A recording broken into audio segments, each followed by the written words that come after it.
Welcome back to another episode of Lighting the Way. I'm your host, Justin Burd. Today with me is Chief Lou Dominguez from the Hometown Police Department. Chief Dominguez, welcome to the show. Thank you, Justin. Of course. Thanks for joining me today. How are you doing?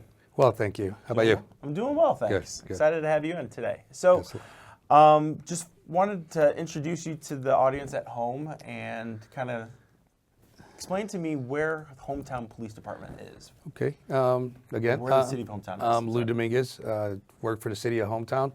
We are nestled right on the southwest side, just south of Chicago, bordering them at 87th Street and Oak Lawn to our west, and then Evergreen Park to our south. Okay, awesome. And so how long have you been the chief of police for Hometown? I started my 8th year. Okay, great. Yeah. And how are things going in Hometown? They're going well. We've been growing, we've been progressing, so we've never stopped moving forward, and we're continuing. Awesome. Yeah.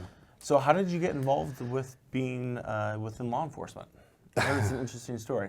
Yeah, it's kind of interesting. I'm a Marine Corps veteran. I got out my last duty station, or my last assignments were on embassy duty, thinking I was going to get a high-paying security job because I had a high top secret clearance and what have you. Sure. I got out and I realized that that wasn't the case. Okay. There were either minimum wages jobs or overqualified to do so. And somebody suggested to me that if I ever thought about being in law enforcement. I hadn't, and then I focused on it, working in a factory, going to college, picked up a newspaper out of a garbage can, wiped off the coffee grounds, saw an ad for police officer in the village of Bridgeview, and the rest is history. Incredible. Yeah. So, and that was how long ago? That was 1989. Wow. So that year I was born. Yeah. There we go. Thank you, so, Justin. Right. So 36 years ago, and here you are, chief of police. That's incredible. Yeah. So first off, thank you so much for your service. Absolutely. Which branch were you in? I was in the Marine Corps. Marine Corps? Yes. Excellent. Excellent. So let's kind of talk about, traffic safety and kind of shift gears into that. So I think you briefly told me that you had actually was recently in a motorcycle accident. Yes. Saturday morning. Oh my gosh. Again, unfortunately, I was in a motorcycle accident, and an intersection type accident. An intersection that I'm well aware of. That is, traffic laws and safety are usually ignored because people don't yield the right of way to people going straight. Got it. I purposely went slower because I was on the motorcycle to ensure that I was going to be safe. But the person going the opposite direction just made a left right in front of me. I my gosh. No time to do anything. I tried to veer to the left to avoid the accident, but I wasn't able to, and he hit me. And are you okay? Is your bike okay? Yeah, a little banged up, a couple bruises, ribs are hurting, and a little bit of an ego hit at the hospital. Yeah, so what happened at the hospital? Well, I'm in the ER getting checked in, and somebody came in. I believe they're triaging me or just doing the administrative paperwork. Okay. And he asked me if I could just come from home, and I didn't quite understand the question because I thought taken back. Right, I thought he knew I was in a motorcycle accident. And I looked at him and I asked him, "Sorry, from home?" He goes, "Yeah, did you come from the nursing home or somewhere else?" And I had the doctors and nurses, and he had his partner there, and I just said, "Thanks a lot," and everybody started laughing. I must have looked really bad, but I said, "No, I didn't come from a nursing home." Oh my gosh. Well, I'm glad you're okay, and thank you. Nothing too serious happened because I think accidents are very preventable, right? Yeah. Yes. And so maybe we could talk a little bit about, your experience, both law enforcement and also just being a driver yourself. So what are some things that you do either on the motorcycle or in your car when you're driving to prevent accidents on the road? So, like I said, I'm very defensive when I drive. Yeah.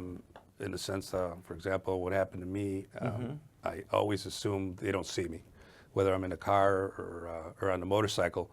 And this instant, I took all the precautions that I could. So even when you do that, something can happen in a split second, like it happened to me, and it's too late. You just can't do anything about it. So always drive defensively. Assume that nobody can see you. Stay off those cell phones. Cell phones are really dangerous, and I know with our youth, our young people, it's like part of their body. They can't get rid of those phones. Right. They'll just kind of hang out. That pull over. Even the hand-free set sometimes. I mean, I notice using the hands-free, you're distracted because you're in a conversation or you're trying to think of something. Sure. And you do tend to get your eyes off the road and again, maybe miss something that could be a hazard. Right, because I mean, it just takes a split second. Whether you're Right. answering the phone call, you see a Right. text message notification, Changing the radio station. changing the radio station, having too many people in the car. Right. Right. So like for some of our audiences at home is our teenagers. So what are some tips that you have for teens that are, say, just getting their license or they're about to get their license that you've learned over the years? Yeah. Well, I know it's very difficult for us as parents, but I mean, if you could tell your young one to definitely, pay attention to what your parents tell you. We've either experienced it or we've learned it through life that, again, don't speed. Speed is a big killer. Don't drink and drive. That's another thing, not only drinking, but other drugs that can alter your state. It's just very, very dangerous. And pay attention. I mean, I know sometimes, I remember when I was growing up, driver's ed was extremely boring, but they do teach you a lot. And not only teach you how to drive and how to drive safely, but sometimes us kids, because I remember when I was a kid, seem to ignore the laws or what they teach you. Yeah. Curfew, for example. Your driver's license is no longer valid if you're a juvenile and it's after curfew. Oh, really? Right, yes. And when does that start? Depends on the curfew of the jurisdiction. Really? Yes. Right. So from like 16 to 18, Correct. you have to be home by, or at, let's say, 10 o'clock or whatever. Yeah, whatever the curfew is for that town. Really? After that, you don't have a valid driver's license. Wow. The DUI laws. I mean, it's zero tolerance. Not a single drop of alcohol can be in your system. So it does the .08 does not count. So you have to make sure. Even a sip could have you lose your license. If you get stopped and you get caught. And so among your community, we talked about, watching the speed limit. What are some things that your officers and your team does to help keep the roadways safe, Right. specifically in hometown? So specifically in hometown, one of our major complaints from the residents are the speeding violations and the stop sign violations. Got it. Just the way the town is situated, if you cut through the middle of town, you can bypass some really busy intersections. Got it. Speed limit is 20 throughout the city, and rightfully so because our streets are very narrow. We have a lot of children there, and then the stop signs. They blow the stop signs so they can take that shortcut and get through town quicker. So we do focus on our busy streets. We do monitor the stop signs. We have digital speed readers. Sure. Kind of like the radar, like on the side of the road that says, "Hey, your speed is X. Yes. This is the speed limit." We put them where we have the most problems. Right. We get data that we know how many cars went through there. What were the speeds? What were the average speeds? So we really? can yes. So it doesn't issue citations. Right. But we can focus on that. Okay. As well. We monitor the stop signs, and we also have a red light camera on 87th and Cicero. Got it. So on the signage that's on the right, that's next to the road, you said it collects data. So are you able to pinpoint in that data the traffic flow throughout the day too? Yes. Yeah. It'll give us time. It'll give us speed. Okay. Yes. That's very for cool. sure. It is. And then you're maybe can station an officer on the roads during that high traffic volume. Correct. To then hopefully prevent, or not prevent, but if there are residents then breaking the law, you could potentially issue a ticket or at least make them aware of what's going on. That's correct. And I have to emphasize that our focus is definitely not to write citations. Sure. But it's definitely to be to prevent the speeding that's going on. And we've seen that the signs do work. You know, I have an unmarked vehicle, and sometimes I'll sit and watch the sign. Yeah. And it's satisfying to see that once it starts flashing and people see it, the majority of them, not all of them, will slow down. Okay. So they are effective. You know, some people don't think so, but we see the data, we see them at work, and they are effective. We also have a mobile speed sign that we move around, and we put them in trouble areas where we don't have a permanently fixed one. Sure. Yeah. So speeding is definitely one thing that teens can learn not to do, right? Correct. Because Yes. the faster you go, the less of a chance you have to react. Correct. Distracted driving, so watching either how many people are in your car, Yes. your cell phone. Correct. Go Eating, drinking. Yeah, I mean, it's even little things like that. Yeah, right? even not. I'm not talking about alcohol. I'm just saying, you know, you stop up at the local coffee shop, pick Right. up your coffee or tea or whatever drink you do. It does distract you. Yeah, because you know you have to use a hand to either grab it. What happens if you drop something, Right. spill something on you? Right. Absolutely. Yeah. So it's pretty incredible how quickly, and it's just something as small as just grabbing a coffee or Sure. having a quick bite of something while you're driving, but then changes your life in just an instant. Right. Right. And same thing with wearing your seatbelts. I mean, seatbelts are so important. I smile because my stepdaughter just learned a little lesson recently, and you know, hopefully she did learn it, and she'll wear a seatbelt all the time. Yeah. Even in the back seat, you have to have your seatbelts on. I think people don't. I think we were talking before the show and mentioning how if you're in an Uber, that doesn't mean that negates you wearing a seatbelt. Right? You're just as likely to get into an accident whether you're in the passenger seat or if you are driving. Correct. And the seatbelt is going to save your life. No matter if you're only going to be in that Uber for 5 minutes, take the time, go back to the basics. Yes. Safety first. Absolutely. Put your seatbelt on. Yes. You know, and do your best not to be distracted while driving, because Correct. Yes. at the end of the day, you want to get yourself and others on the road safely to the destination, Sure. right? Yes. So I'm sure you've seen, you know, plenty of accidents in your career where they could have been prevented, right? Correct. Oh yes. Yes. But And, you know, and there's always there's always the naysayers that don't believe that they do save lives, but the data is there. The data is definitely there. is there any other words of advice you think besides the distracted driving and speeding that you think that, or that you've seen in the years that caused this accident, or is that the big ones? I think those are definitely the big ones. Don't overdrive your car. Again, it's the weather. You get the foul weather in Chicago. You have to be conscious of that. You know, increase your distances between vehicles. Sure. Raining, you hit a puddle, you're going to hydroplane. You know, and it's happened to me. It's very unexpected. Chicago winters, black ice. Of My course. son hit black ice, and I was in the front seat. He was driving, and I think he just said, "I'm sorry," because there was absolutely nothing you can do, and you can't see it. So you just have to be very, very careful, especially on the Chicago roads. Yeah, I mean, especially like up and down Cicero. I mean, the speed limit. You know, Yeah. cars can go pretty fast, and Yes. if you catch a little bit of ice, I mean, going across 87th, you know, it's car will just keep Right, moving, right? right. People need to realize, Right. take your time, Yeah. And drive safely. our road conditions are not the greatest here either, so that can also attribute to accidents. Yeah, absolutely.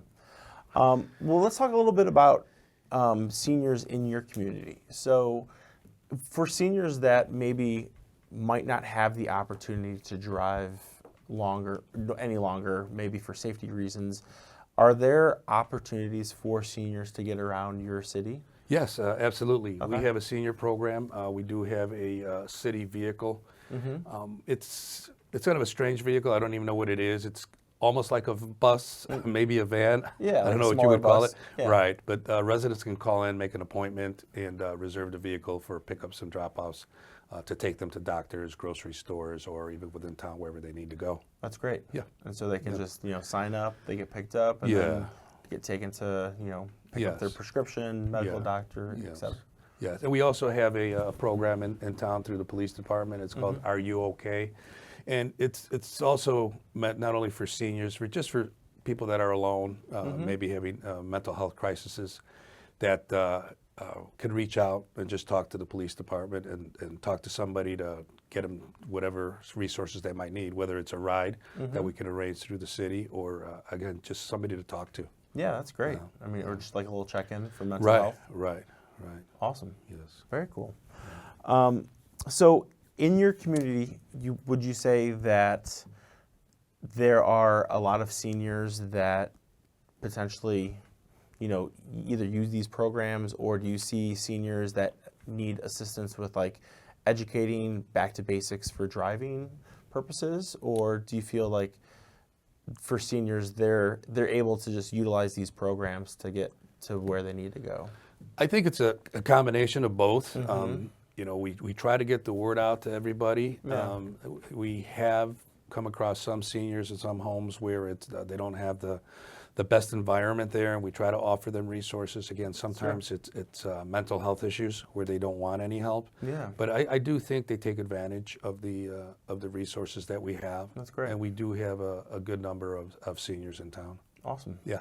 I think it's important for seniors to feel supported, because as we all get older, so do our loved ones, right? And so making sure, in other episodes we've talked about how, your loved ones get older, but they still need to feel supported. They need to still feel that they have either the support or they have the capability to either drive themselves to where they need to get to, or have the loved ones. And if they don't have loved ones, I think it's great that Hometown has that service available. Sure.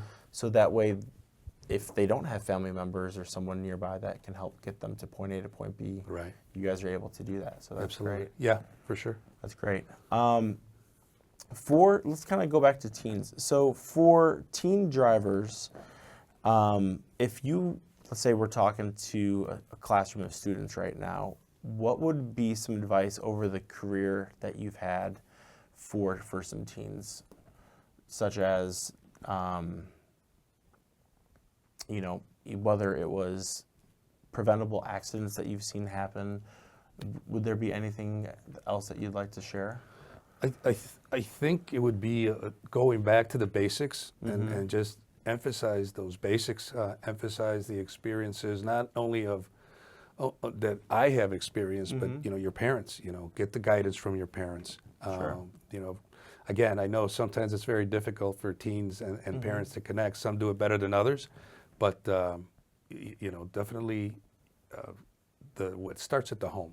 I really believe it starts at the home. Sure. And if you can establish that rapport with your child, it's going to grow and grow through their teen and adult years. So I would definitely try to emphasize the basics and emphasize listening to your parents, and that they're not saying things or doing things. It's like police officers. We're not stopping people to write citations. We're stopping them to try to prevent, give awareness. And our police department probably gives more written warnings than citations. That's every month, just because, again, the goal is to prevent, to show awareness and to hopefully slow everybody down. And I think that's the most important thing, right, is to prevent the accident. Correct, Right? yes. So, and at your agency, officers, it's up to them if they want to write the ticket, correct? Correct. And then from there, then hopefully that issue is prevented, and if we could call it maybe a frequent flyer if they happen to see that same person doing that, speeding or not fully stopping, then maybe a decision or a ticket can get issued. And that's normally the case. Yeah. The officers are in the same area most of the time. They know our problem areas. They remember. Also, when you run a license plate or a driver's license, it'll show the history. Okay. We have electronic tickets that we use. Yeah. So all that data is saved, and if you're a continued violator, then it's going to pop up, and it's probably going to earn you a citation instead of a warning. Which again, that's not the goal at the end of the day. Correct. Right. But Correct. Unfortunately, sometimes that happens. Right. Yep. All right. Yeah. Okay. Well, any other kind of closing thoughts that you'd like to share with our audience at all?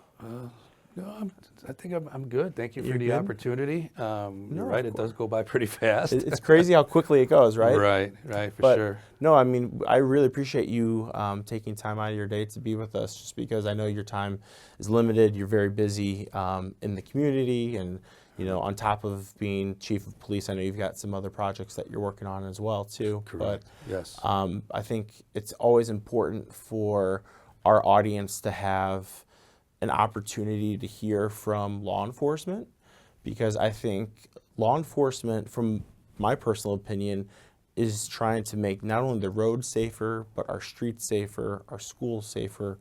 And I think it's so important, the work that you guys do. So I really appreciate you taking time just Thank to you. kind of shed light and talk about your experience, because I think it's so important for people to realize that officers are in our corner, and you guys are on the roads making roadways safer, and you're doing your best to make everyone safe. Correct. Yeah, no, that's right. And we're very fortunate that we have a big supportive community. We're involved in Special Olympics, which shows volumes of Yeah. how much support our community has for that cause and for us.